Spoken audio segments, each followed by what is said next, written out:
นทางมนทินทำลังรินฉโลมหาใดเปรียบปานดับทุกข์ดับโศกรู้ตื่นเบิกบานปาฏิหาริย์เห็นการรู้แจ้งเป็นดังของขวัญฝากโลกเอาไว้สงบภายในบนทางสายกลางที่มืดก็เห็นกลายเป็นสว่างที่ทุกข์ก็จางด้วยแสงธรรมนำทางแบ่งปันความรักให้โลกสดใสแบ่งปันลมหายใจแห่งสันติภาพคือทางแห่งปัญญามันค่าสู่นิพพา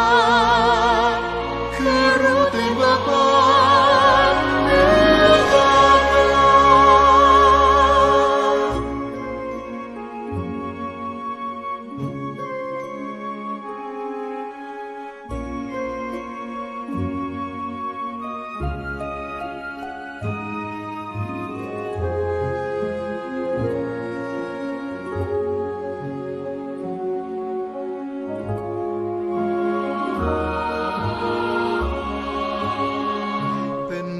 ของขวัญฝากโลกเอาไว้สงบภายในบนทางสายกลางที่มืดก็เห็นกลายเป็นสว่างโอ้แห่งธรรมแผ่เงาร่มงามตระหง่านวันแห่งการอุบัติแสงธรรมเจิดฟ้ามหาบุรุษพุทธศาสดาเปิดดวงตาเห็นแจ้งจักรวาลบัวเบ่งบานดอกชูพ้นทา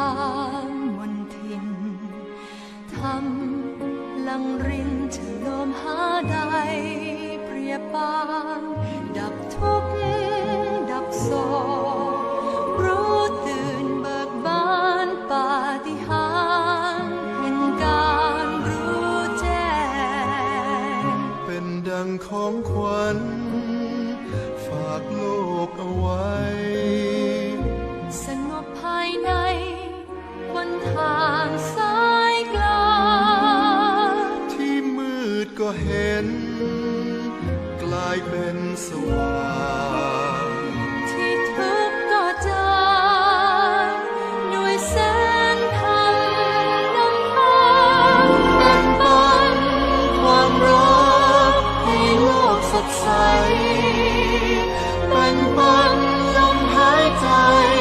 แห่งสันติภาพคือทางแห่งปัญญา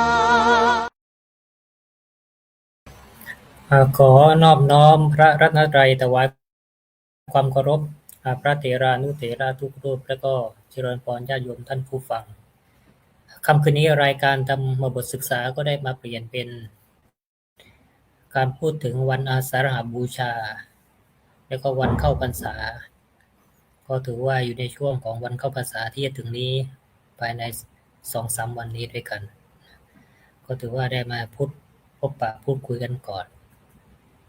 ส่วนรายการธรรมบทหลังจากนี้ก็เป็นการดำเนินการปกติครับวันนี้ได้เจอกับอาจารย์ดร.วรรณาพ่วงพร้อมก่อนได้สนทนากันวัน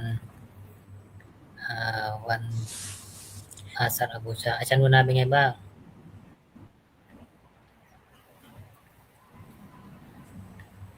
กราบนมัสการพระอาจารย์ด้วยความเคารพนะคะแล้วก็สวัสดีท่านผู้ชมก็เป็นมงคลอย่างยิ่งนะคะเป็นช่วงเวลาที่พวกเราจะได้ทำมหากุศลในวันอาสาฬหบูชาในวันที่30วันนี้ก็จะเป็นการดำเนินเกี่ยวกับธรรมบทศึกษามาสนทนาที่พระอาจารย์ได้ตั้งไว้นะคะว่าวันนี้เราจะกล่าวถึงวันอาสาฬหบูชานะคะ ก็ส่วนที่ผ่านมาในช่วงอาทิตย์ที่อ่ากล่าวกันไปแล้วนะเรื่องราวต่างๆแต่ส่วนตัวของชีวิตวันนี้นะอาทิตย์ที่แล้วได้เดินทางไปจังหวัดตราดไปหมกทรายแดงพระอาจารย์ทรายแดงนะคะทรายเราเคยได้ยินทรายดำเนาะทรายดำที่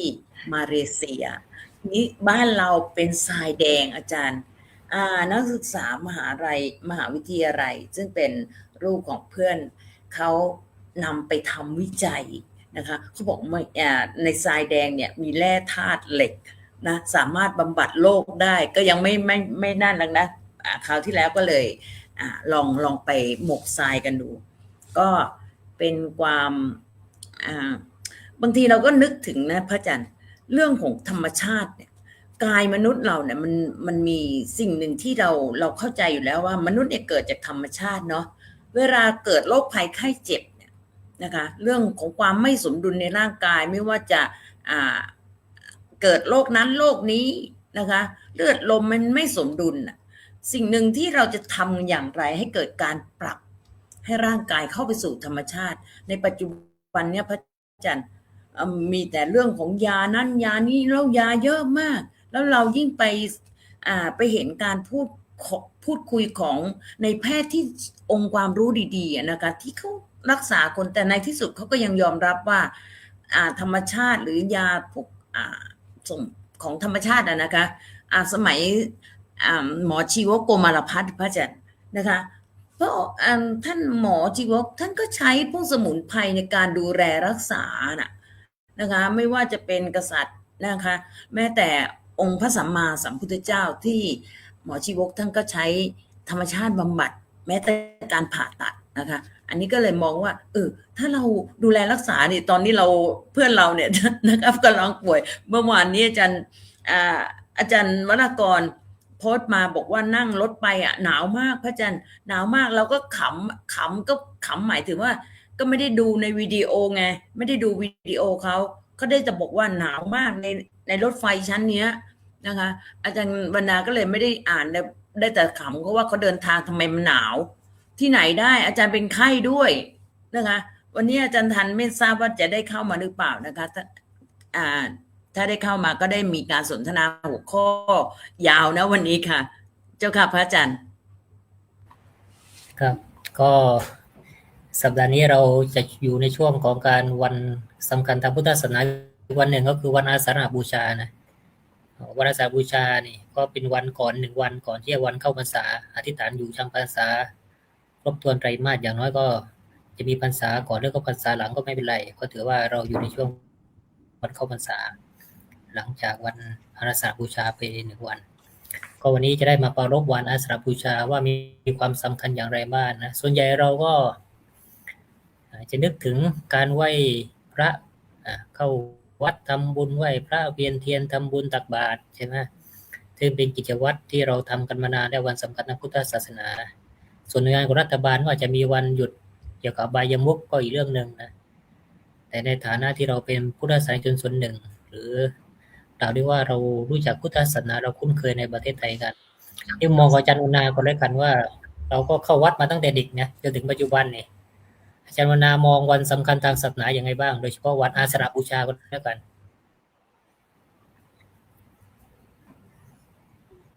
ค่ะก็สิ่งที่เราเกิดปรากฏการณ์ที่สำคัญนะคะคำว่าอาสาฬหบูชาก็คือวันที่ครบองค์นะคะครบองค์พระพุทธพระธรรมพระสงฆ์ตามที่เราได้ศึกษาเราเรียนกันมาเรารู้สึกว่าวันนี้เป็นวันที่ยิ่งใหญ่มากนะคะเป็นวันที่ชาวพุทธต้องให้ความระลึกให้ได้ว่าสิ่งที่พระพุทธเกิดขึ้นแล้วพระธรรมคำสอนเกิดขึ้นแล้วมีพระพุทธกับพระธรรมแต่ยังไม่มีผู้ที่ช่วยแผ่ในทางศาสนาสิ่งที่พระองค์จะต้องนำไปสู่การแสดงธรรมให้กับปัญจวัคคีย์นะคะอันนี้แหละที่เป็นสาเหตุเรามีพระสงฆ์องค์แรกนะคะพระสงฆ์องค์แรก อัญญาโกณทัญญะเมื่อได้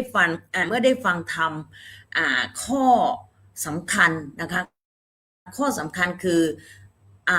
นัตตลักขณสูตรนะคะตรงนี้เองอาจารย์เดี๋ยวเราคงได้พูดกันเลยว่าอ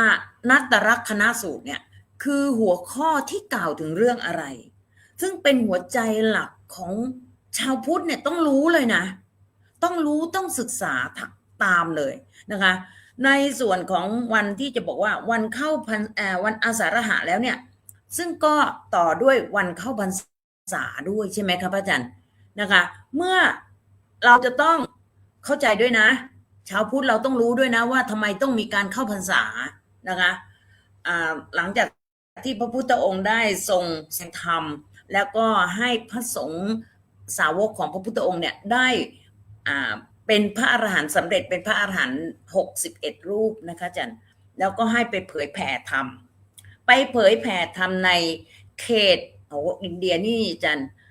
ก็เคยไปน่าจะ3 ครั้งแหละนะคะได้เห็นเขตแนวอาจารย์ประเทศไทยเราพื้นที่เท่านี้นะประเทศไทยเราพื้นที่เท่านี้นะแต่อินเดีย10 เท่าอินเดีย10 เท่าเพราะฉะนั้นการเผยแผ่ธรรมที่พระพุทธองค์ได้ส่งสาวกของพระองค์ไปเผยแผ่ในเขตต่างๆในแคว้นในเมืองต่างๆใช้เวลา 8-9 เดือนต้องกลับมาที่ศูนย์กลาง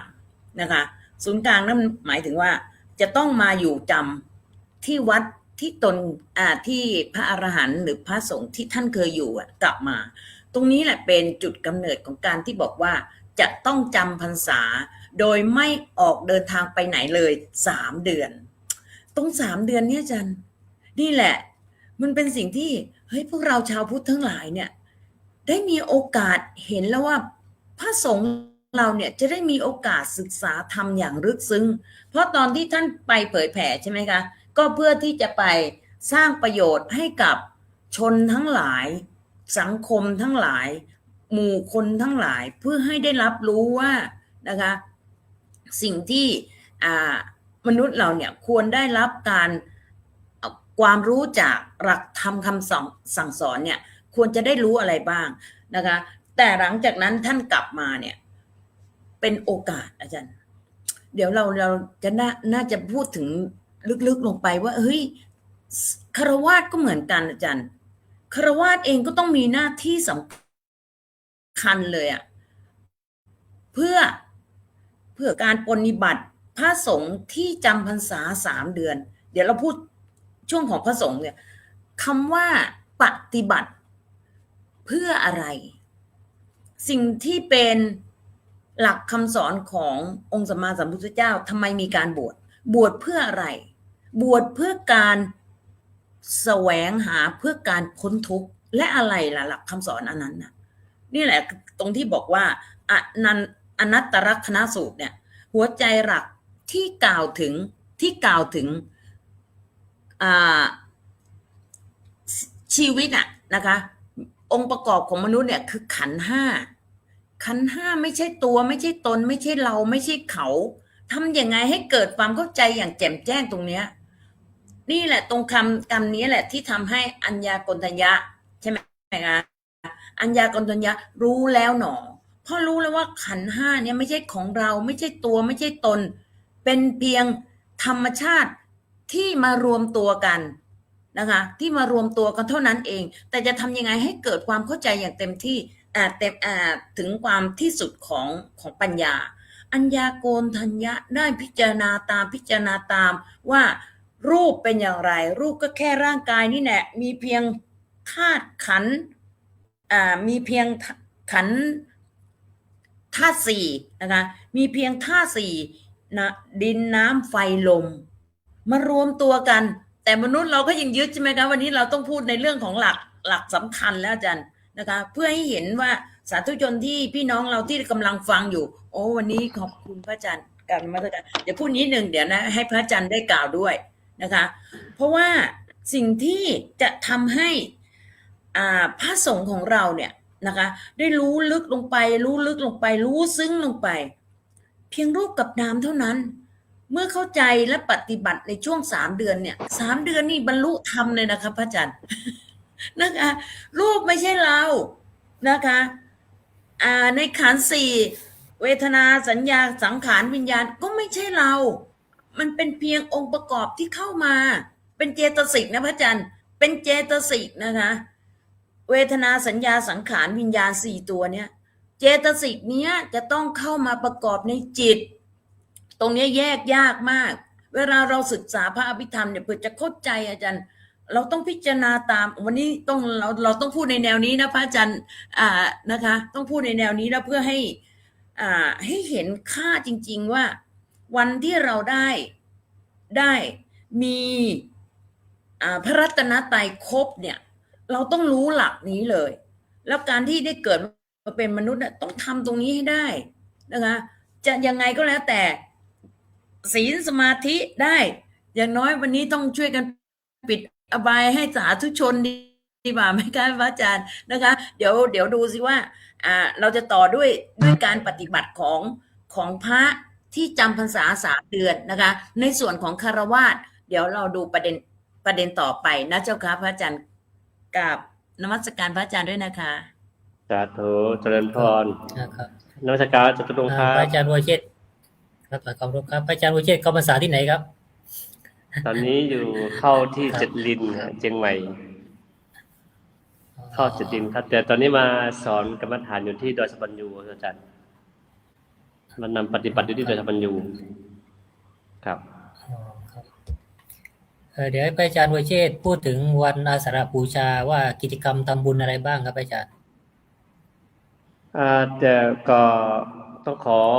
นมัสการครูบาอาจารย์อีกครั้งหนึ่งแล้วก็เจริญพรญาติโยมที่ติดตามอยู่ซึ่งก็เท่าที่ติดตามสื่อต่างๆนะก็รู้สึกว่าชาวพุทธเราตื่นตัวพอสมควรไม่ว่ากิจกรรมการทำบุญถวายเทียนพรรษาแล้วก็กิจกรรมปฏิบัติธรรมแล้วก็อะไรอีกอะเรื่องสามีจิกรรมหลายๆอย่างที่ชาวพุทธของเราที่ควรทำแต่ทีนี้คืออย่างพูดเมื่อกี้เนี่ยอย่างโยมบรรณาเนาะที่พูดไปก็ฟังแล้วลึกซึ้งนะลึกนะลึกโดยเฉพาะเรื่องอภิธรรมเนี่ยจิตสิกเหล่านี้ถ้าคนธรรมดาสามัญชนทั่วไปปุ๊บจะมาศึกษาแบบนี้ก็ค่อนข้างจะยากดังนั้นโอกาส3 เดือนเนี่ยเป็นโอกาสที่ทุกคนสามารถที่จะปฏิญาณในการปฏิบัติได้เราย้อนไปสมัยพุทธกาลอาจารย์จตุรงค์เนาะว่าพระองค์เนี่ยเวลาบวชพระแล้วพระองค์จะไล่ลูกศิษย์ไปอยู่ป่าหมดเลยนะไม่ให้อยู่ติดกับไปกุฏิศาลาเลยนะ ไม่เอานะแล้วก็หลังจากผ่านไป3 เดือนแล้วทุกรูปต้องมารายงานผลนะ3 เดือนต้องมารายงานผลว่าการปฏิบัติก้าวหน้าอย่างไรไม่ก้าวหน้าอย่างไรต้องมารายงานผลตลอดซึ่งอันนี้มันมีปรากฏอยู่ในธรรมบทอยู่แล้วแต่ทีนี้ใน3 เดือนเนี่ยบรรดาอนุสาวก80 รูปพระอาจารย์เนาะ80 รูปเนี่ยคือแต่ละรูปก็ได้ปฏิบัติธรรมไม่เหมือนกันอยู่แล้วนะพระอาจารย์เนาะแต่ละรูปก็ได้ทำไม่เหมือนกันแต่ละรูปก็พอเกิดสภาวะธรรมแล้วมันเกิดปัญหาถามขึ้นมาจะทำอย่างไรบางรูปไม่กล้าถามก็ให้ลูกศิษย์ไปถามเองไปถามว่าเขาอัดข้อธรรมอย่างนี้ไปโลกว่างเพราะอะไรโลกไม่ว่างเพราะอะไรโลกนี้ยังยึดติดจะสุดสงสัยเพราะอะไรอันนี้ก็จะมีเราต้องไปถามพระพุทธองค์ท่านอันนี้แหละคือในระหว่าง3 เดือนที่โยมบรรณาพูดเมื่อกี้เนี่ยก็เป็นการกระตุ้นนะเป็นการกระตุ้นนอกจากว่าพระสงฆ์สามเณรเองช่วงนี้ก็ศึกษาบาลีอภิธรรมนักธรรมกว่าล้วนแต่ศึกษาข้อพระธรรมของพระองค์ทั้งนั้นบางท่านก็ไปศึกษาอภิธรรมเพื่อจะให้จำแยกแยะเรื่องจิตเรื่องเจตสิกจิตคืออะไรเจตสิกคืออะไรแล้วมันเกี่ยวข้องกันได้อย่างไรบางท่านก็สนใจเรื่องพระไตรปิฎกไปศึกษาพระไตรปิฎกไปโดยเฉพาะพระหนุ่มเล็กน้อยตอนนี้ก็ศึกษานักธรรมตรีชั้นโทเอกล้วนแต่เกี่ยวข้องกับหลักธรรมคำสอนขององค์พระสัมมาสัมพุทธเจ้าทั้งนั้นเลยแล้วก็ซึ่งพอออกพรรษาแล้วปุ๊บก็คงจะถึงการทดสอบองค์ความรู้เหมือนพระเจ้าของเราแหละว่า3 เดือนนี้ได้อะไรได้บ้าง แต่ขณะนี้พิสูจน์สามเณรกับศึกษาก็คือว่า3 เดือนผ่านไปต้องไปทดสอบความรู้ เช่นข้ออัดข้อธรรมแล้วทำตีก็ต้องทดสอบว่าขันติคืออะไรทุกกะหมวดสองคืออะไรแล้วก็เขียนกระทุตธรรมวินัยคืออะไรปราชิกสี่มีอะไรบ้างสังฆทิเศษมีอะไรบ้างแล้วก็อะไรธุรใจทุกกฎสังนิสิกาปจิตตีมีอะไรบ้างก็อันนี้คือล้วนแต่อยู่ในองค์ความรู้ที่เราสาวกของพระองค์ต้องศึกษาเราเรียนครับอาจารย์ครับก็ปีนี้เราก็เข้าพรรษากันวันที่30นะวันที่29นี่เป็นวันอาสาฬหบูชาวันที่30ก็วันอธิษฐานอยู่จำพรรษา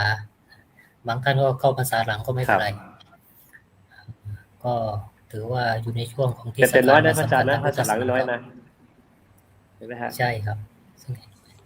ส่วนใหญ่เข้าพรรษากันแรกเริ่มก่อนครับก็วันนี้เราก็ได้คุยกันเรื่อง2เรื่องด้วยกันวันอาสาฬบูชาวันเข้าพรรษาโดยเฉพาะวันอาสาฬบูชาพรุ่งนี้เรานึกได้อย่างเดียวคนส่วนใหญ่นะตื่นเช้ามาใส่บาตรแล้วก็เวียนเทียนโดยเฉพาะเวียนเทียนตอนเป็นเด็กเนี่ยถือว่าสนุกสนานนะอาจารย์บัวคิดเวียนเทียนเชียงใหม่แต่ภาคเหนือเป็นยังไงบ้างภาคเหนืออาจารย์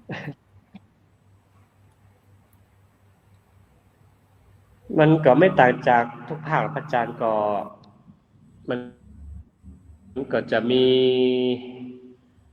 แรกๆขั้นตอนก็คือบางวัดก็ใช้สื่อเนาะใช้สื่อในการประชาสัมพันธ์เชิญชวนให้ญาติโยมเข้ามาประพฤติปฏิบัติธรรมแล้วก็ตอนเช้าก็มีการทำบุญตักบาตรท่องเที่ยวฟังธรรมบางวัดก็ไม่มีอาจารย์แต่บางวัดก็มีการแสดงธรรมพื้นเมืองล้านนาไปด้วยแล้วพระสงฆ์เราก็คือมีการลงฟังปฏิโมกข์ในการเข้าพรรษาและทีนี้ช่วงค่ำก็คือเริ่มต้นก็คือมีการไหว้พระสวดมนต์ทำวัดเย็นเสร็จจากนั้นก็กล่าวคำถวายดอกไม้ธูปเทียนในวันอาสาฬบูชาแล้วก็เวียนเทียนรอบถ้ามีองค์เจดีย์ก็รอบองค์เจดีย์ถ้าไม่มีบางวัดก็รอบวิหารหรือรอบโบสถ์ก็ได้อาจารย์แต่ส่วนมากโยมปัจจุบันคือจะมีทั้งเด็กเล็กเด็กแดงวัยรุ่นกลุ่มหนุ่มสาวแล้วก็วัยคนทั่วไปก็ตื่นตัวกันเยอะครับอาจารย์ก็ถือว่าอยู่ในช่วงของพรุ่งนี้ถ้าบิณฑบาตก็จะได้เยอะนะสิ่งหนึ่งที่เห็นได้ชัดเจนเลยบิณฑบาตนี่จะเยอะขอใช้เลยครับอาจารย์ครับขอใช้นิดนึงวันนี้เป็นวันอังคารใช่ไหมทางเหนือจะมีประเพณีวันเพ็ญพุธเลยเที่ยงไปจะเป็นวันพุธใช่ไหมอาจารย์วันเพ็ญพุธนี้นานๆจะมีทีหนึ่งก็จะมีตำนานของพระปกคุดในการที่ว่าเลยเที่ยงไปก็จะมีการบิณฑบาตเที่ยงคืนนี่นะอาจารย์จะมีการบิณฑบาตนี่คือความเชื่อในตำนานพระปกคุดที่ว่าบางทีท่านก็จำแรงเป็นเนนน้อยมารับบิณฑบาตแล้วก็ถ้าใครได้ใส่บาตรก็จะเกิดโชคลาภมั่งมีจะทำการทำงานก็จะมีแต่ลาภสักการะประมาณนี้อาจารย์ครับก็ถือว่าแต่ละท้องที่ก็แตกต่างกันนะการใส่บาตรอุปคุตเนี่ยเคยได้ยินตอนเป็นเด็กแล้วล่ะมีพอดีมีพระพี่ชายเนี่ยไปบวชอยู่ที่จังหวัดเชียงใหม่ครับพี่ชายนะบวชเชียงใหม่ก็ได้มีโอกาสไปบิณฑบาตพระอุปคุตตอนอยู่วัดสวนดอกนะโอเคล่ะแต่ละประเพณีท้องที่แตกต่างกันออกไปก็ถือว่าวันนี้เราจะได้มาคุยกันเรื่อง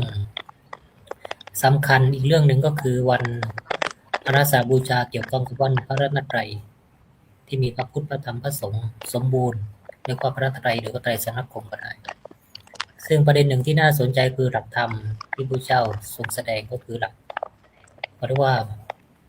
ธรรมจักรกับพระสูตรซึ่งอาจารย์ดร.วรรณาได้บรรลุให้ฟังแล้วเล็กน้อยว่าเป็นการแสดงธรรมครั้งแรกของพระพุทธเจ้าต่อปัญจวัคคีย์ทั้ง5ก็ถือว่ากล่าวได้ว่าเป็นเรื่องหนึ่งที่น่าสนใจมากว่าพอถึงวันสำคัญวันอาสาฬบูชาเราก็ทบทวนอีกครั้งหนึ่งว่าอะไรคือหัวใจของวันสำคัญวันนี้นะประเด็นที่อาจารย์ดร.วรรณาพูดถึงอีกเรื่องคืออนัตตลสูตร ซึ่งปัญจวัคคีย์ทั้ง5ก็ได้ ครับ ฟังจนกระทั่งบรรลุเป็นพระอรหันต์โดยเฉพาะเรื่องหนึ่งเห็นได้ชัดเจนก็คือการดำเนินชีวิตว่าด้วยทางสายกลางโดยเฉพาะธรรมจักรวรรดิสูตรนะมุมมองของอาจารย์วรรณาก่อนด้วยกันว่าธรรมจักรวรรดิสูตรนี่หรือแนวทางนี้เนี่ยเราสามารถนำมาใช้ในชีวิตสังคมร่วมสมัยได้ไงบ้าง โดยเฉพาะมรรคมีองค์8หรืออริยมรรคมีองค์8เป็นต้นเนี่ยหรือได้ว่าเป็นทางสายกลางของพุทธศาสนาก็ได้ เจ้าค่ะพระอาจารย์ในคำสอนหลักที่เป็นปฐมเทศนาเลยนะคะอาจารย์ที่ทำให้การเกิดพระสงฆ์องค์แรกนี่แหละซึ่งเป็นสิ่งที่น่าคิดมากทำไมเพราะพระอัญญาโกณฑัญญะฟังแล้วเข้าใจคำว่าเข้าใจตรงนี้ก็หมายถึงว่ามันต้องไปทัดกับปัญญาเลยอาจารย์ปัญญาที่ค่อยๆพิจารณาตามอย่างที่เกริ่นไปเมื่อสักครู่เนี่ยนะคะในปัจจุบันเนี้ยถ้าเรายังไม่เน้นไปตัวในสิ่งที่เรียกว่าตัวปัญญาอันแท้จริงว่าในขันธ์ห้ามีอะไรบ้างนะคะเพราะทุกวันนี้ถ้าอาจารย์เราไม่จี้ไปที่ขันธ์ห้ามีอะไรบ้างผู้คนก็จะไปมองในเรื่องของวัตถุเป็นสำคัญแต่ยังไม่มองไปที่ในหลักคำสอนเพราะวันนี้เราต้องพูดถึงหลักคำสอนที่ทำให้พระอัญญาโกณฑัญญะเข้าใจนะคะแล้วทำให้บุคคลหลายๆคนในสมัยพุทธกาลนะคะไม่ว่าจะเป็นอนาบินทิกาเศรษฐีนางวิสาขาซึ่งได้เข้าใจในส่วนของคำว่าขันธ์ห้าจ้ะขันธ์ห้านี่แหละที่จะทำให้สามารถเกิดปัญญารู้ว่ามนุษย์เนี่ยไม่ควรจะไปยึดนะคะยึดจนเป็นในลักษณะเป็นทุกข์อุปทานเกิดอะไรก็ยึดไปหมดใช่ไหมคะเมื่อทุกอย่างยึดไปหมดเนี่ยทุกข์มันก็เกิดเราจะทำยังไงนะมันก็ต้องมีความเข้าใจในเรื่องของมัชฌิมาปฏิปทามัชฌิมาได้ไหมถ้าปัญญาไม่รู้มันมัชฌิมาไม่ได้มันจะยึดอย่างเดียวเมื่อเกิดการยึดทำอย่างไรให้เกิดเป็นลักษณะที่ทำไมคำสอนพระองค์บอกว่าไม่ให้ยึดแต่ยังต้องดำรงและอาศัยกายนี้อยู่จิตนี้ต้องอาศัยกายนี้อยู่พระสงฆ์ที่พระองค์ท่านได้ไปประกาศธรรมต่างๆเหล่านี้ท่านได้หมดแล้วแหละแต่ทีนี้มันต้องมาทวนอย่างที่พระอาจารย์วรเชษฐ์กล่าวนะคะว่าเหมือนต้องมาทวนต้องมาย้ำใหม่เพราะมันต้องให้แน่นอีกให้ผ่องใสเข้าไปอีกหรือพระที่ยังอยู่ในตรงนี้ยังไม่บรรลุธรรมก็ต้องกลับมาทบทวนว่าอย่างที่พระอาจารย์บอกว่าข้อประพฤติปฏิบัติของวินัยนะคะปราชิกมีอะไรบ้างสังฆาทิเศษมีอะไรบ้างอาบัติจะต้องทำอะไรบ้างอาบัติแล้วอาบัติอีกยังต้องปรงกันอยู่เรื่อยๆไหมอะไรอย่างเงี้ยอาจารย์ใช่ไหมคะทำไมต้องปรงกันอยู่บ่อยๆเล็กๆน้อยๆไม่เป็นไรหรอกฉันอะไรนะมาไวๆตอนนั้นเดี๋ยวปรงอาบัติก็หายไม่ได้นะคะมันมาปรงกันบ่อยๆมันก็ไม่ใช่เพราะมันจะเป็นร่องอาจารย์เขาบอกว่ามันจะเป็นร่องลึกของอกุศลที่ทำแล้วทำจนเป็นนิสัยนะคะแล้วก็เราก็เติมหยอดลงไปเรื่อยคนพระในปัจจุบันเนี่ยมองไม่เคยเห็นนะไม่เคยเห็นร่องที่มันเป็นอกุศลเนี่ยมันพาให้มันลึกลงแล้วก็หยอดลงไปหูตาจมูกลิ้นกายเข้าไปชัดเจนอย่างที่พระอาจารย์วรเชษฐ์วันนี้เราต้องพูดในเรื่องของทำไมเราต้องกล่าวถึงจิตเจตสิกรูปนะคะทำไมเราต้องศึกษาในพระสูตรนะคะซึ่งพระสูตรถ้าผู้ที่มีความแม่นยำในพระสูตรเนี่ยก็สามารถที่จะเข้าใจหลักคำสอนที่พระพุทธองค์ได้ทรงแต่วนาเนี่ยศึกษาจากพระอภิธรรมเป็นส่วนใหญ่แต่พระสูตรก็จะอ่านเป็นบางส่วนแต่ไม่สามารถที่จะมาอ้างอย่างนี้ได้แต่ถ้าพระอภิธรรมเนี่ยสามารถที่จะพูดแล้วก็เห็นคำแต่ละคำแล้วถ้าสมมุติว่าผู้ปฏิบัติเข้าไปเห็นมันจะเกิดเป็นสภาวะต้องจริงนะต้องเข้าไปเห็นแล้วจริงด้วยเห็นสภาพของอารมณ์ที่เกิดอย่างพระที่ท่านใช้เวลา3 เดือนเนี่ยอาจารย์ถ้าท่านแยกรูปแยกนามรูปคืออะไรรูปหมายถึงธาตุทั้ง4ซึ่งมันไม่รู้อารมณ์ มันไม่รู้อะไรเลย แต่ไม่มีก็ไม่ได้ เพราะต้องอาศัยต้องเป็นที่อาศัยของวิญญาณคำว่าวิญญาณในที่นี้ก็คือจิตนั่นแหละ จิตเนี่ยจะต้องอาศัยรูปอยู่ ทีนี้พอเราเห็นว่าจิตเนี่ยเป็นตัวหลักนะคะเป็นตัวหลัก แล้วในจิตเนี่ยมีอะไรอย่างที่กล่าวเมื่อสักครู่เนี่ยเจตสิกเนี่ยยังไงเขาต้องเกิดต้องเกิดในจิตเนี้ยพอเราเห็นว่าตัวฐานเนี่ยคือจิตใช่ไหมจันตัวฐานเนี่ยคือจิตแต่พอมีเวทนาสัญญาสังขารวิญญาณพวกนี้ก็ทำหน้าที่ไงทำหน้าที่แต่ละอย่างสุขทุกข์ไอ้ช่างเขาบอกว่าไอ้ช่างสุขนะคะเวทนาไอ้ช่างสุขแล้วก็สัญญาไอ้ช่างจำหลวงพ่อสมเด็จพระญาณสังวรท่านเขียนในนครจิตตนครอาจารย์โอ้โหท่านอธิบายเป็นตัวละครเลยนะคะว่าจะลงในเฟซจะทำเป็นตอนไปทำไปสองคลิปนะคะอยู่ในเฟซแล้วบอกว่าอันนี้ไอ้ช่างสุขนะคะพอถึงเวทนาสัญญาไอ้ช่างจำนะคะเวทนาสังขารไอ้ช่างคิดสังขารช่างคิดอยู่แล้วช่างปรุงแต่งไงอาจารย์นะคะแล้วก็วิญญาณนี่ก็ช่างรู้ใช่ไหมไอ้3-4ช่างเนี่ยพอไอ้3-4ช่างเนี่ยมันต้องอาศัยจิตเพราะฉะนั้นเราก็ไม่เห็นในที่ที่2เนี่ยมีความคิดแบบนี้เพราะว่าในทิฏฐิ62เนี่ยเขามีความคิดว่าจิตว่างจิตใสจิตประภัสสรผู้ปฏิบัติในกลุ่มต่างๆเหล่านี้จิตว่างจิตประภัสสรแล้วก็จะปรุงแต่งเขาอีกแบบนึงนะแต่เขาไปเห็นจิตว่างจิตประภัสสรแสดงว่าตัวที่ถ้าไม่มีตัวเจตสิกเข้ามาประกอบแสดงว่ามีจิตว่างนะคะก็เลยบอกว่าถ้าพระท่านรู้แล้วเอาจริงไม่ต้องไปสนใจอย่างอื่นเลยเห็นนะคะเห็นขันธ์5เห็นขันธ์5แล้วแยกรูปแยกนามแล้วทำหน้าที่แบบเนี้ยอาจารย์เมื่อเขาได้แล้วเนี่ยเขาได้แล้วนะสมมุติว่าในสังคมพระสงฆ์ใน3 เดือนนี้ท่านได้หมดแล้วนะคะได้เห็นหน้าที่ทั้งหมดแล้วทีนี้นะการอยู่ท่านจะเอาหลักธรรมต่างๆไม่ว่ามรรคมีองค์8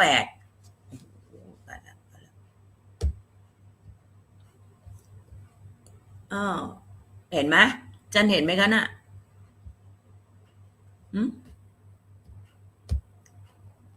นึกว่าดับนะคะทีนี้หลักธรรมได้ยินนะคะเมื่อมีหลักธรรมที่ชัดเจนนะจันแยกรูปแยกนามปัญญาเข้าไปพิจารณาในแต่ละอย่าง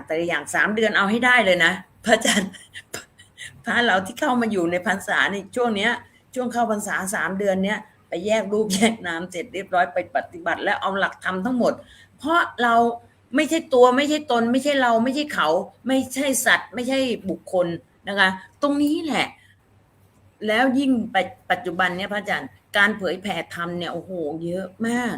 แล้วการศึกษาเข้าไปในพระพิธรรมมีผู้เข้าไปสนใจไปสะสมบุญกุศลสะสมปัญญามีมากนะคะเมื่อได้หลักของการปฏิบัตินะคะอาจารย์ได้หลักของการปฏิบัติคำว่าเมื่อเราแยกเสร็จเรียบร้อยความยึดมั่นถือมั่นไม่มีปัญญารู้แล้วทีนี้ค่อยๆพิจารณาทำแต่ละอย่างใช้อย่างที่พระอาจารย์บอกว่าใช้หลักของมรรคมีองค์8ซึ่งเราก็รวมได้ก็คือศีลสมาธิและปัญญานะคะแต่จริงๆในมรรคมีองค์8จะขึ้นเป็นปัญญาก่อนใช่ไหมคะปัญญาแล้วก็ศีลสมาธิปัญญาเนี่ยตัวเนี้ยทำไมเราต้องขึ้นปัญญาก่อนนะคะเพราะองค์ขึ้นปัญญาก่อนก็จริงคือต้องมีสัมมาทิฏฐิเห็นถูกก่อนอาจารย์คือต้องเห็นให้ถูกก่อนถ้ายังเห็นผิดอยู่ตัวกูอุปทานของกูปัญญามันไม่เกิดนะคะไปพิจารณาอย่างไงก็ของกูอย่างเดียวนะคะเห็นความเห็นธาตุนี่เป็นของกูร่างกายนี่เป็นของกูการแสวงหาทรัพย์สินเงินทองเท่านั้นถึงจะเป็นสิ่งที่ดีที่สุดการมีอำนาจมากที่สุดคือเป็นสิ่งที่ดีที่สุดอันเนี้ยมันยังเป็นมิจฉาทิฏฐิอยู่นะคะเมื่อมันเป็นมิจฉาทิฏฐิมันจะเป็นสัมมาทิฏฐิมันก็ต้องขัดเกลากันนะคะฉะนั้นสิ่งที่ใน3 เดือนเนี้ยเมื่อพระสงฆ์ท่านได้คฤหัสถ์ต้องได้ด้วย เมื่อคารวะต้องได้คารวะคือผู้คอยอุปถัมภ์ค้ำชูด้วยนะคะได้ถวายเทียนพรรษานะคะได้ถวายอาหารได้ถวายผ้าอาบน้ำฝนนะคะได้ลดละจาคะลดละความตนีช่วยกันบำรุงพระพุทธศาสนานะคะก็เดี๋ยวก็คงจะมีประเด็นอื่นๆนะคะไม่ใช่ใส่บาตรอย่างเดียวนะคะคารวาสก็ต้องปฏิบัติค่ะนะคะไม่ใช่มัวแต่ฉันจะรีบใส่บาตรแล้วก็ไปหาทำกินอีกตัวเองก็ไม่ได้อะไรเจ้าค่ะพระอาจารย์ ครับก็ถ้าเราพูดถึงปฐมเทศนาใช่ไหมก็อริยมรรคมีองค์8หรือมรรคมีองค์8แล้วก็พูดถึงอนัตตลกสูตรนะหรือว่าไตรสิกขาที่อยู่ข้างในอนัตตลก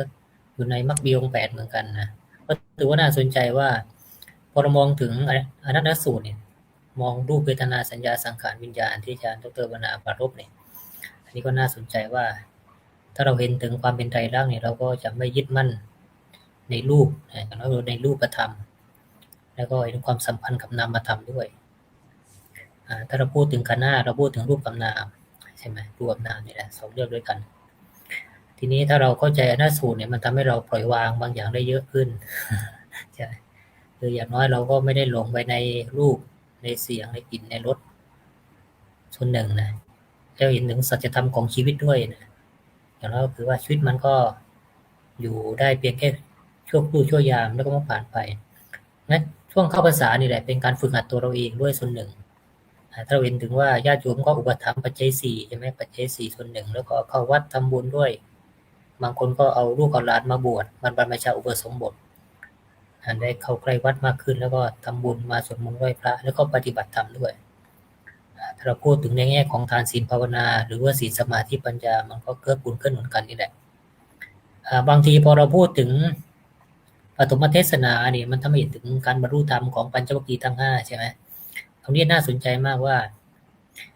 การบรรลุธรรมเนี่ยมันก็มีหลายวิธีการด้วยกันใช่ไหมการฟังธรรมก็เป็นเหตุในการบรรลุธรรมการสาธยายธรรม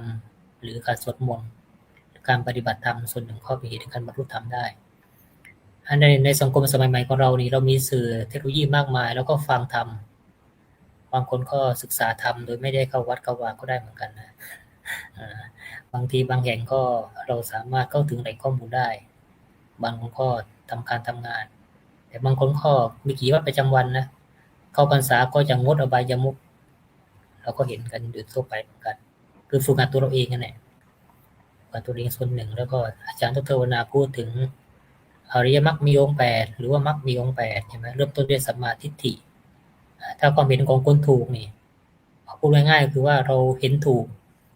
ความคิดคำพูดการกระทำของเรามันเข้าไปด้วยกันทั้งหมดเลยก็สัมมาทิฏฐิเนี่ยเป็นจุดเบื้องต้นของการใช้ชีวิตของเราก็ได้นะเพราะสัมมาทิฏฐิวางอยู่ในตัวปัญญาสิกขาทีนี้อาจจะชวนอาจารย์ดร.วนาคุยอีกประเด็นหนึ่งก็แล้วกันว่าเราเห็นถึงความไม่มีตัวไม่มีตนใช่ไหมโดยเฉพาะแก่นของอนัตตลสูตรตัวนี้แหละบางทีเราก็มีตัวมีตนในออนไลน์กันเยอะใช่ไหมตรงนี้แหละก็ปฏิเสธไม่ได้ว่าเราสร้างตัวตนขึ้นมาผ่านแพลตฟอร์มใช่ไหมทุกปัจจุบันของเราเนี่ยเราศึกษาแก่นคำสอนเรื่องอนัตตสูตรเนี่ยไม่เรายึดในรูปของเราใช่ไหมแม้ทั้งรูปคนอื่นเราก็ไม่ยึดนะก็คือรูปเสียงกลิ่นรสหรือว่ารูปภายนอกนี่แหละขณะเดียวกันเราก็พยายามมีไทม์ไลน์ของตัวตนในออนไลน์แบบหนึ่งนะบางทีเราก็ไม่ได้เจอกันในโลกตรงๆหรอกแต่เราก็พบปะกันผ่านโลกออนไลน์ถามว่าทำยังไงเราถึงจะไม่มีตัวมิตรไม่มีตนไม่ได้ยึดมั่นรู้จักละวางนะตรงนี้แหละแก่นของอนัตตสูตรน่าจะอยู่ที่คำว่าความว่างเปล่าด้วยเหมือนกันแล้วก็ละวางให้ได้โดยไม่มีตัวไม่มีตนนะอันที่มันก็พูดง่ายนะอันนี้มันก็อาจจะยากด้วยเหมือนกันชวนอาจารย์ดร.วนาคุยเรื่องนี้แหละว่าทำยังไงเราถึงจะไม่มีตัวไม่มีตนผ่านออนไลน์มากนะบางคนก็ยึดตัวตนออนไลน์นะอาจารย์วนามีอะไรเพิ่มเติมไหมท่านในเวลาเขาไปฟังในห้องนะคะเราก็ต้องยอมรับว่าเวลาเราศึกษานะคะเราศึกษาเพื่ออะไร อย่างอาจารย์เองอาจารย์มนาเองเนี่ยศึกษาเพื่อรู้จริงๆอาจารย์เพราะว่าไอ้สิ่งที่เรารู้ข้างนอกเนี่ยโหเราศึกษากันมาโหจะเป็นอาชีพนั้นอาชีพนี้อาชีพนี้ มันทำไมทุกข์อยู่เรื่อยเลยเอาตรงนี้หามาได้เท่านี้เอาหมดอีกแล้วอาหารตรงนี้ได้งอกเงยมาอีกจะไปเอาอีกแล้วมันไม่รู้จักจบไม่รู้จักพออันจริงๆพระอาจารย์ไอ้ที่มีก็ทุกข์ไอ้ที่ไม่มีทุกข์อีกแล้วมันคืออะไรอ่ะถ้าเราไ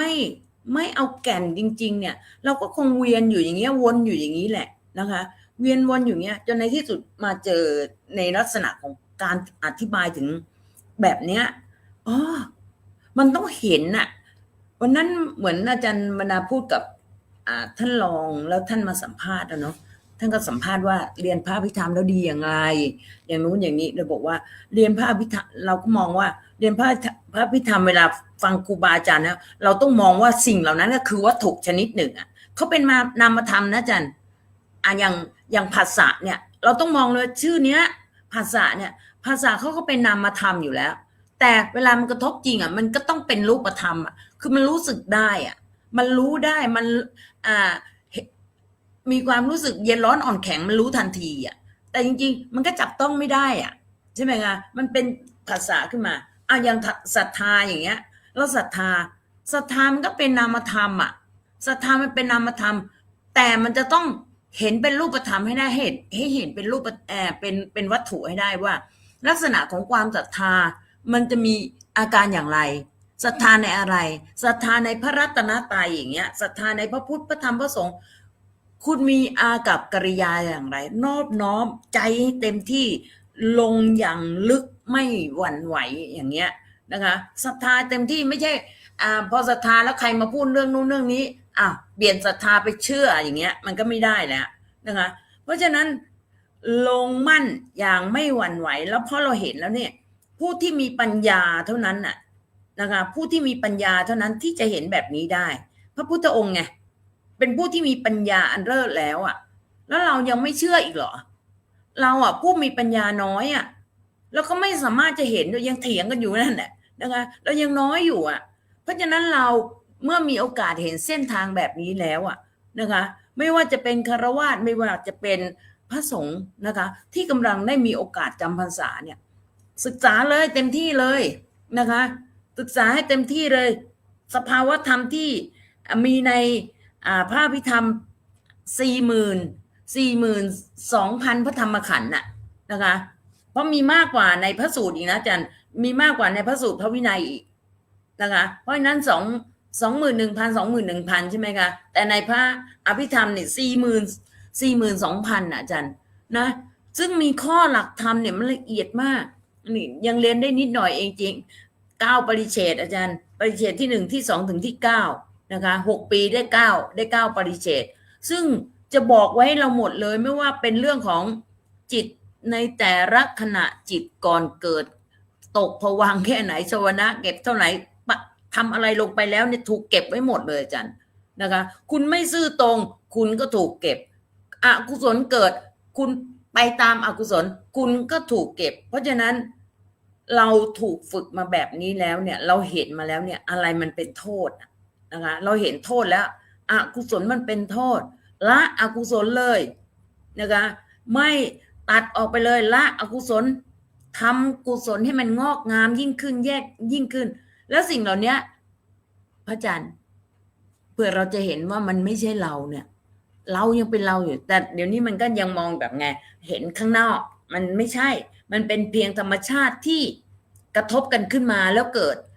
เวทนาขึ้นมากระทบขึ้นมาเกิดเป็นเวทนาขึ้นมาจิตก็ไป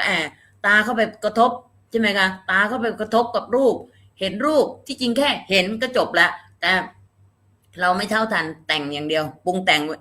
สังขารขันธ์ปรุงแต่งชอบไม่ชอบสวยไม่สวยนะคะหล่อไม่หล่อแต่งทันทีเลยแต่ถ้าปัญญาเราเข้าไปเห็นปุ๊บมันตัดปั๊บมันไม่ใช่เรานี่ว่านั่งมองแล้วอาจารย์มันนั่งมองเสร็จเรียบร้อยไม่ใช่นี่มันก็เกิดของมันอย่างนั้นเนี่ยมันเกิดของมันเอง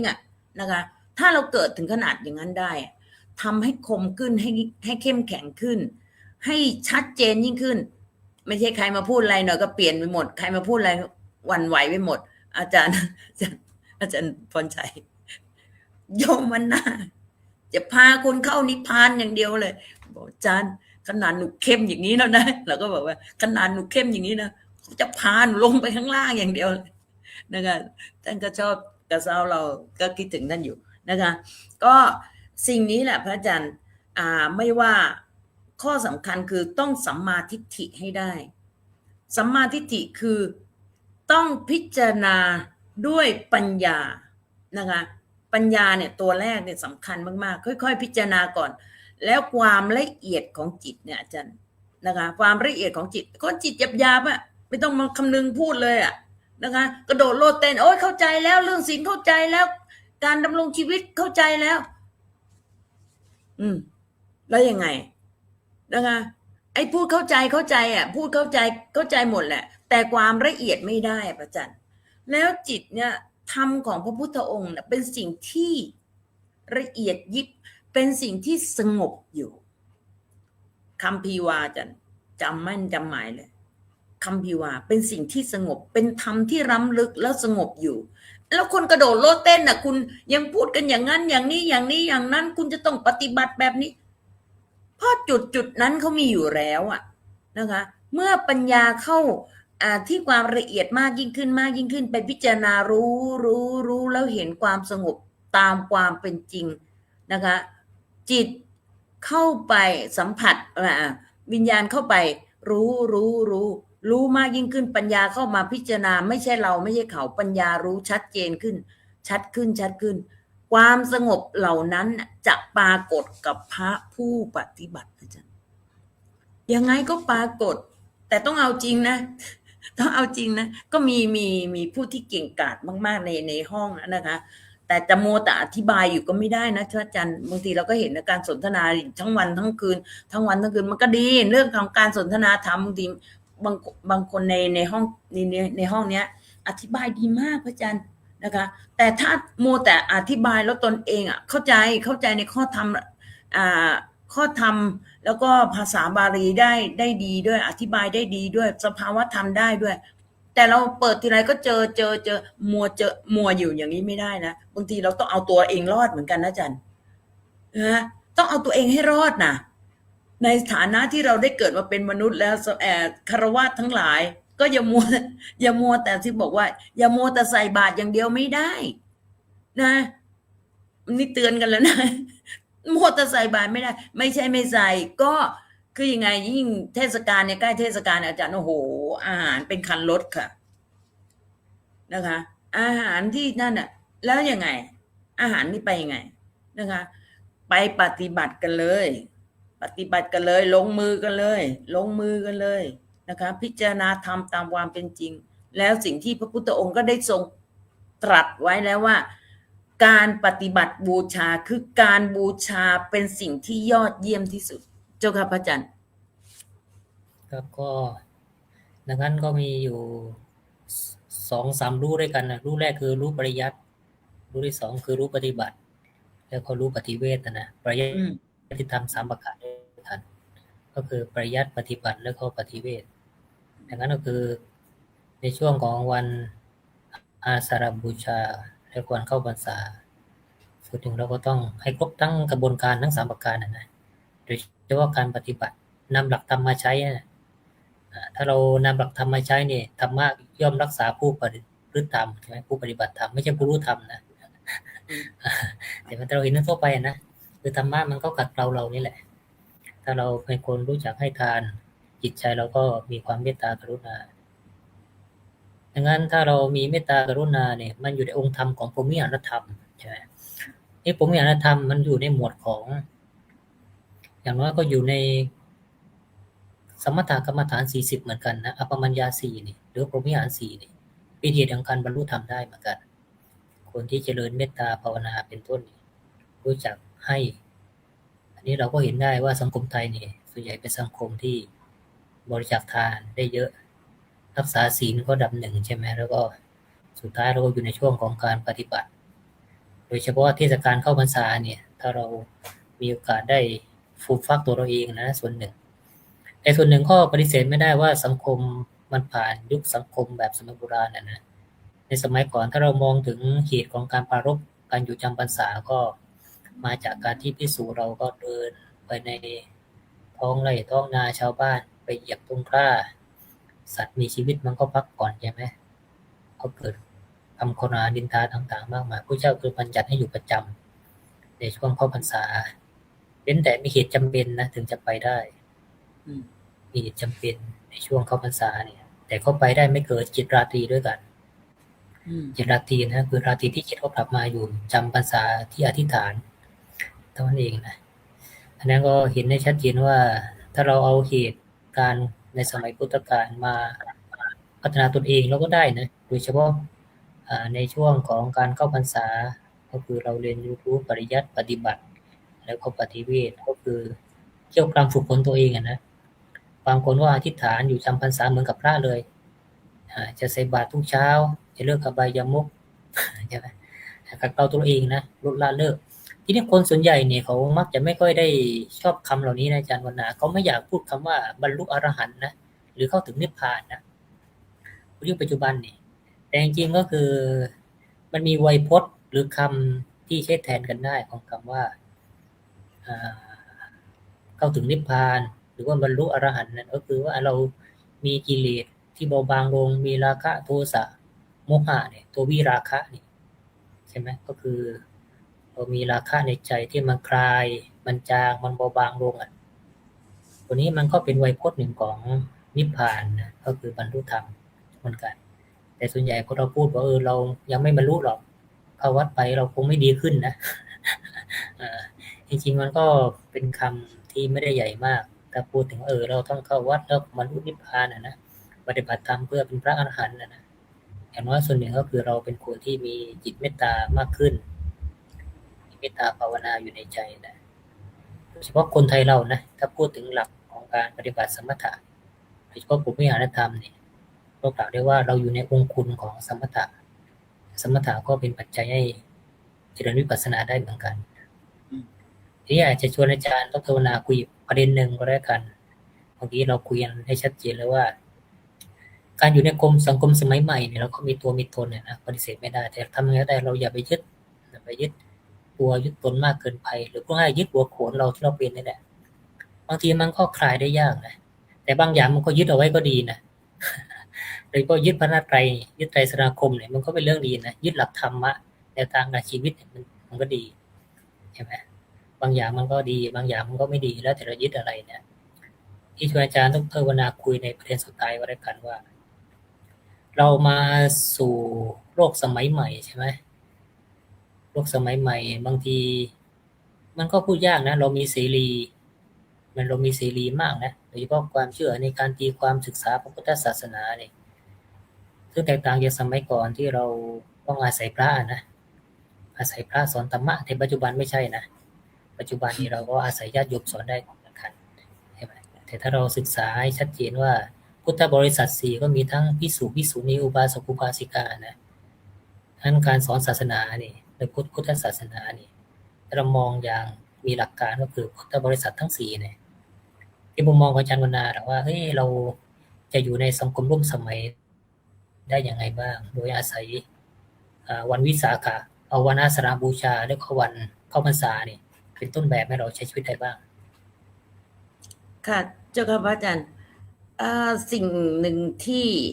เราจะเห็นความแตกต่างนะคะชัดเจนสำหรับการเข้าวัดของคนยุคก่อนกับยุคนี้สมัยก่อนเนี่ยอาจารย์ยังจำได้เลยย่าวันนี้วันโกนย่าต้องเตรียมเสื่อผ้าห่มนะคะที่นอนไปสวดมนต์สมัยก่อนก็สวดมนต์กันนะคะคงยังไม่มีสมาธิเรายังไม่น่าจะสวดมนต์กันนั่นแหละสวดกันจนดึกจนดื่นนั่นน่ะเคยเห็นแล้วเช้าเนี่ยลูกหลานก็จะไปรับไปช่วยถือของพอมารุ่นแม่ยังมีอยู่รุ่นย่าเนี่ยทำอยู่รุ่นแม่เหมือนเดิมวันโกนแม่ไปละเช้าท่านก็จะอยู่สวดมนต์กันนั่นแหละจะมีหนังสือสวดมนต์มีพระมาเทศนาให้ฟังแล้วก็สวดมนต์กันต่อนะคะแต่ก็ไม่ทราบหรอกเรื่องของการปฏิบัติในขั้นที่เรียกว่า สมถกรรมฐานวิปัสสนากรรมฐานอะไรอย่างเงี้ยนะคะกสิณ40อะไรอย่างงี้คงยังไม่มีนะคะคือมีนั่นแหละคือมีแต่ว่าคงไม่ได้เอามาสอนอย่างชาวบ้านอะอย่างชาวบ้านนะคะอย่างลึกๆลงไปก็มีอยู่แล้วแหละก็มาจบปัจจุบันเนี่ยพระอาจารย์วันพระยังไม่รู้เลย แต่มีบางคนเขาก็รู้แล้วแหละอย่างบรรดาเองเนี่ยก็แทบจะไม่ทราบนะอาจารย์แต่ว่ายังมีกลุ่มกัลยาณมิตรกลุ่มกัลยาณมิตรเนี่ยเขาจะคอยส่งมาเลยว่าวันนี้วันพระเขาก็จะส่งเครื่องที่เขาทำบุญเขาจะเตรียมอย่างสวยงามของนี่เยอะแยะเลยทุกอาทิตย์ทุกวันพระอาจารย์เราเนี่ยอนุโมทนาแล้วอาจารย์อนุโมทนาแต่เราก็จะกล่าวเรื่องทำการศึกษาทำวันพระของเรานะคะใส่บาตรเป็นบ้างนะคะบ้างไม่ใช่ว่าเพราะว่าคนเดี๋ยวนี้เยอะมากสินค้าอาหารเยอะมากนะคะก็เลยบอกว่าไม่ทำเลยไม่ได้นะต้องทำบ้างนะรู้จักว่าเรามีนะวันนี้ของเรามีเราต้องสละอันนี้ต้องทำไม่จะบอกว่าทำประจำไหมไม่ใช่อาจารย์นะคะไม่ได้ทำประจำแต่พ่อแม่ปู่ย่าตายายเราสมัยก่อนอาจารย์เวลาเขาใส่บาตรเนี่ยข้าวเกลือข้าวไข่เจียวแต่ของเราเนี่ยบ้านมันเต็มเลยอาจารย์ข้าวนี้ข้าวขาหมูอันนี้ข้าวหน้าเป็ดข้าวมันไก่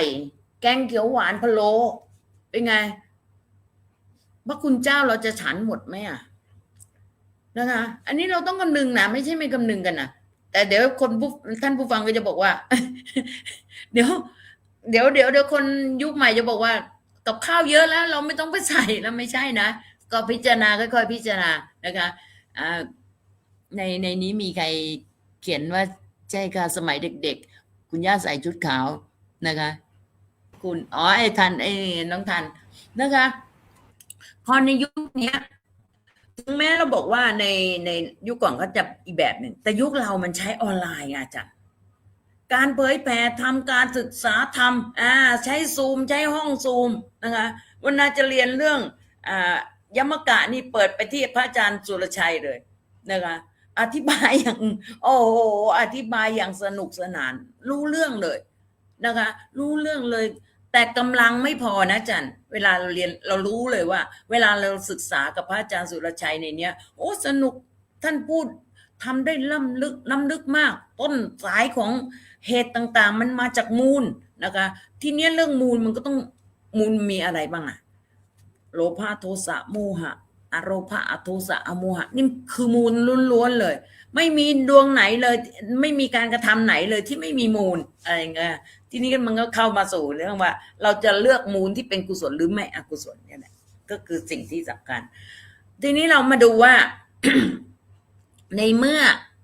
อความเปลี่ยนแปลงมันเกิดขึ้นในระดับเนี้ยมันเกิดขึ้นมากมายแล้วสังคมมันเปลี่ยนระดับนี้แล้วทำอย่างไรให้ตัวเราเนี่ยมั่นคง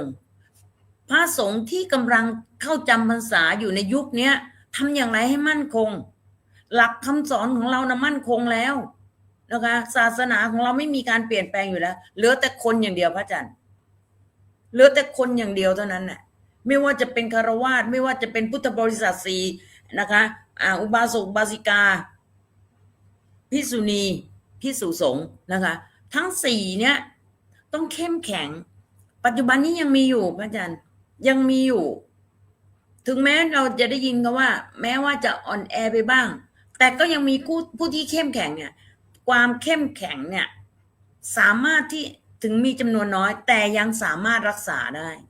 เพราะจะทำให้เพราะกำลังของเหมือนกับปัญญาพระอาจารย์ปัญญานี่มีแค่ดวงเดียว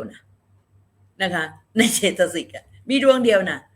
แต่ถ้าเขาได้ทำงานเมื่อไหร่นะทั้งหมดทั้งอกุศลที่เป็นอกุศลทั้ง14ทั้งเข้ามาประกอบนั่นน่ะพ่ายแพ้หมดนะไอ้ร้ายๆเนี่ยในร้ายเนี่ยเจอพรหมวิหาร4หน่อยพรหมวิหาร4ที่ประกอบด้วยปัญญาเจออย่างสมเด็จปอประยุตโตเข้าไปนิ่งแล้วนะคะนิ่งแล้วอย่างที่สมเด็จองค์สัมมาสัมพุทธเจ้าเมื่อ2 วันได้สนทนากับเพื่อนนี่คือบารมีของปัญญานะคะแม้แต่พระเทวทัตเห็นไหมพระอาจารย์แม้แต่พระเทวทัตหรือ องคุริมานเนี่ยที่กำลังมีอกุศลครอบงำอยู่ แค่คำเดียวเราหยุดแล้วอ่ะนี่คือปัญญามันสามารถทำลายกลุ่มของอกุศลน่ะยังไม่เลิกอีกเหรอนะคะแล้วธรรมชาติก็จะลงโทษเองอย่างเทวทัตเราต้องกล่าวหน่อยนะเขาบอกว่าอย่าไปปรามาสพระเทวทัตนะ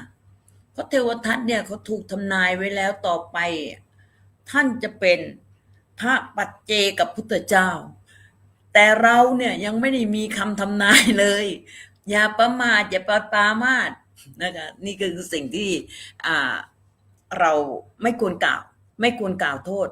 แล้วสำคัญมากๆพระอาจารย์ในยุคนี้ยังไรเสียนะคะคารวะเราทั้งหลายเนี่ยพระสงฆ์องค์เจ้าท่านจะยังไงก็แล้วแต่ไม่ต้องกล่าวตำหนิไม่ต้องกล่าวโทษกราบไหว้อย่างเดียวนะคะถึงแม้เราจะบอกว่าไม่ได้เห็นพระภิกษุสงฆ์ที่ท่านปฏิบัติไม่ดีกล่าวเตือนได้ถ้าแสงแห่งร่างกายไม่พออย่าไปกล่าวแสงแห่งร่างกายไม่พอไม่ต้องอย่ากล่าวนะคะให้เป็นไปตามเหตุปัจจัยไม่เรื่องกล่าวอย่างเงี้ยนะจันมันมีผลนะคะไม่ต้องกล่าวเลยทีเนี้ยมันก็อยู่ที่ว่าพระสงฆ์องค์เจ้าที่ท่านประพฤติปฏิบัติอยู่จะด้วยเหตุอะไรก็แล้วแต่ที่เรามีข่าวอาจารย์วรากรชอบกล่าวถึงในเรื่องของพระสงฆ์องค์เจ้าที่ท่านประพฤติแล้วต้องปาราชิกบ้างอาบัติบ้างอะไรอย่างเงี้ยนะคะตรงเนี้ยเป็นส่วนหนึ่งที่ทำอย่างไรดีเอาเป็นว่าเข้มแข็งก็แล้วกันนะคะในช่วงของวันเข้าพรรษาที่เราจะต้องเอาหลักธรรมคำสอนแม้ว่ายุคเราเปลี่ยนไปแต่หลักของการพัฒนาเนี่ยมันก็ต้องก้าวหน้ายิ่งขึ้นสิเพราะว่าเรามีเทคโนโลยีเรามีAI เรามีอะไรต่างๆนานานะคะแล้วหลบตนเองเข้าไปหาความสงบค่ะพระอาจารย์สำคัญมากหลักการปฏิบัติธรรมไม่ว่าจะรุ่นไหนก็แล้วแต่ทำไมคุณย่าคุณยายต้องไปอยู่วัดเงียบๆอยู่บ้านเนี่ยลูกหลานวุ่นวายไปหมดลูกบางหลานบ้างวุ่นวายไม่ได้ต้องเข้าไปนู่นไปวัดนู่นไปหาความสงบยุคนี้ก็เหมือนกันนะคะยุคนี้เราเห็นสื่อออนไลน์มากมายเหตุการณ์ต่างๆข่าวสารวันนี้ก็ทางใต้ใช่ไหมคะนะมันมีเรื่องไปหมดเนี่ยถ้าเรามัวจิตใจเราอยู่กับข่าวอย่างนั้นจานเราไม่ได้ประโยชน์เลยแหละนะคะแต่ถามว่าเราต้องเท่าทันไหมรู้แล้วจบเลยนะคะไม่ต้องไปดูต่อเลยว่ามันยิงกันตรงโดนกระสุนกี่นัดนะคะแล้วเราต้องเข้าโรงพยาบาลไหมเราไม่ต้องไปดูตรงนั้นเลยรู้แล้วจบแล้วพอนะคะแล้วเอาตัวเองให้รอดหมายถึงว่าไม่ใช่เห็นกับตัวนะคะอาจารย์ไม่ได้เห็นกับตัวแต่สร้างปัญญาตัวเองให้เข้มแข็งให้มากที่สุดให้มั่นคงมากที่สุดเพื่อเอาปัญญาความรู้ของเราเนี่ยไปช่วยสังคมไปช่วยคนรอบข้างนะคะเจ้าค่ะพระอาจารย์ครับก็วันนี้เรามาสนทนากันเรื่องเข้าพรรษาแล้วก็เราจะเปลี่ยนแปลงชีวิตเรายังไงดีนะจริงๆคนเราก็เปลี่ยนแปลงได้ตลอดนะมันอยู่ที่การฝึกหัดแล้วก็สภาพแวดล้อมของเราด้วยดังนั้นในช่วงเข้าพรรษานี่ส่วนหนึ่งก็คือเราเข้าหาสภาพแวดล้อมที่มันเอื้อต่อการพัฒนาคุณภาพชีวิตของเราส่วนหนึ่งถ้าเป็นในสมัยพุทธกาลก็คืออยู่กับประชาครูบาอาจารย์จะได้ถูกอบรมฝึกหัดตัวเองออกพรรษามาเราก็เอาธรรมะที่เราได้ในการฟูมฟักในช่วงเข้าพรรษานี่แหละไปเผยแผ่ต่อซึ่งอาจจะแตกต่างยุคสมัยปัจจุบันบ้างก็ไม่เป็นไรนั้นค่ำคืนนี้ก่อนจะธรรมราตรีสวัสดิ์นะก็พรุ่งนี้เขาไปวัดอาสาฬหบูชาวันที่29กรกฎาคมพุทธศักราช2519และวันที่30กรกฎาคมก็เป็นวันอธิษฐานอยู่จำพรรษาก็ค่ำคืนนี้ธรรมราตรีสวัสดิ์เจอกันใหม่สัปดาห์หน้าโอ้แห่งธรรมแผ่เงาร่มงามตระหง่านวันแห่งการอุบัติแสงธรรมเจิดฟ้ามหาบุรุษพุทธศาสดาเปิดดวงตาเห็นแจ้งจักรวาล บัวเบ่ง อกชูพ้นทางมนทิน ธรรมลังรินฉ